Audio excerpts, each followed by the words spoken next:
Total గా 3 days కోసం వెళ్ళిన లంకవి ట్రిప్ లో ఇది మా సెకండ్ డే.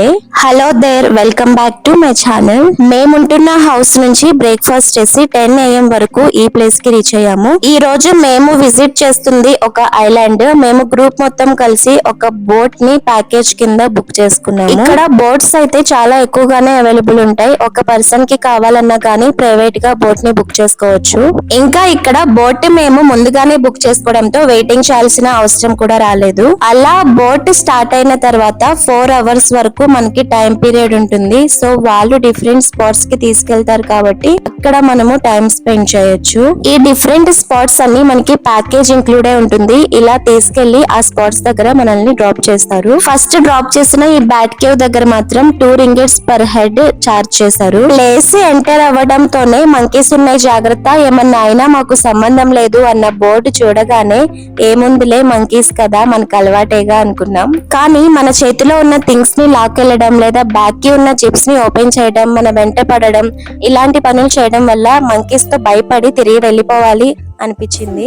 ఇంకా ఇక్కడ చూసారు కదా, కేవ్ లోపలికి తీసుకెళ్లి ఇలా టార్చ్ లైట్ తో పాటు బ్యాట్స్ ని చూపిస్తారు.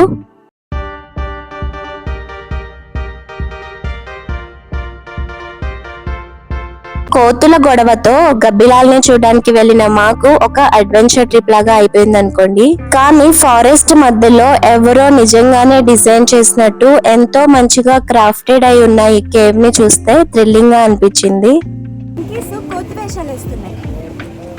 కోతుల భయంతో ఇలా రియాక్ట్ అవుతున్నా కానీ 2 ringgits కి ఈ కేవ్ విజిట్ చాలా వర్తి అనిపించింది. ఇంకా అక్కడి నుంచి మళ్ళీ బోటింగ్ స్టార్ట్ అయ్యి సెకండ్ స్పాట్ కి తీసుకెళ్తున్నారు.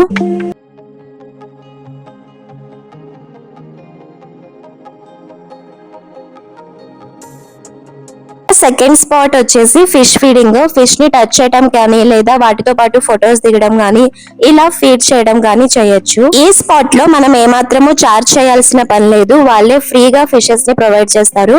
వాటిని తీసుకొని మనం ఫీడ్ చేయడమే.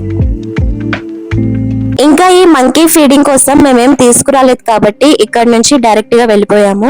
ఈ క్రొకోడైల్ కేవ్ స్పాట్ అయితే కొంచెం ఫన్నీ అని చెప్పుకోవచ్చు. మేము క్రొకోడైల్స్ ఉంటాయని ఎక్స్పెక్ట్ చేసాం కానీ క్రొకోడైల్ షేప్ లో కేవ్ ఉంటుందని అక్కడికి వెళ్ళాక తెలిసింది. ఈ క్రొకోడైల్ షేప్ ఉన్న ఈ కేవ్ లోపల నుంచి బోటింగ్ తీసుకెళ్తారు. అది ఇంకొక మంచి ఎక్స్పీరియన్స్ లానే ఉంటుందిలేండి.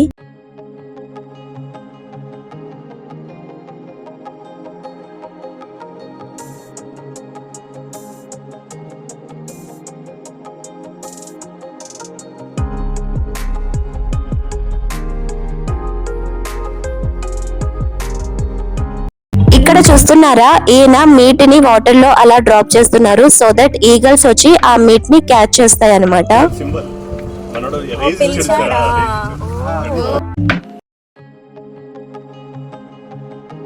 ఇంకా నెక్స్ట్ స్పాట్ ఈ బీచ్ అన్నమాట. ఈ బీచ్ దగ్గర మనల్ని డ్రాప్ చేస్తారు. ఎంతసేపు అయినా మనం ఇక్కడ స్పెండ్ చేయొచ్చు. మాకున్న 4 hours లో ఒక 1 hour అయితే ఇక్కడే స్పెండ్ చేసాము.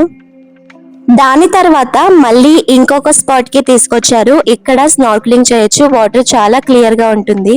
మీకు చెప్పలేదు కదా, ఇక్కడ వీళ్ళ దగ్గర ఉన్న ఈ స్నార్క్లింగ్ గేర్ కిట్ ని ఎక్స్ట్రా పే చేసి తీసుకోవాలి. దీనికోసము 25 ringgits చార్జ్ చేశారు. అలా ఎంజాయ్ చేస్తుండగానే సడన్ గా జెల్లీ ఫిష్ వచ్చిందని ఇన్ఫార్మ్ చేయడంతో అక్కడ ఉన్న వాళ్ళందరూ బెదిరిపోయి ఎవరి బోట్ కి వాళ్ళు ఎక్కి వెళ్ళిపోయారన్నమాట. మీరు లంకవి విజిట్ చేస్తే మాత్రం అక్కడ జెల్లీ ఫిష్ డేంజరస్ కాబట్టి కొంచెం జాగ్రత్తగా ఉండండి. ఇంకా ఈ స్పాట్ లో కొన్ని పిక్చర్స్ తీసుకొని మళ్ళీ తిరిగి వచ్చేసాము. మళ్ళీ కలుద్దాం. See you then.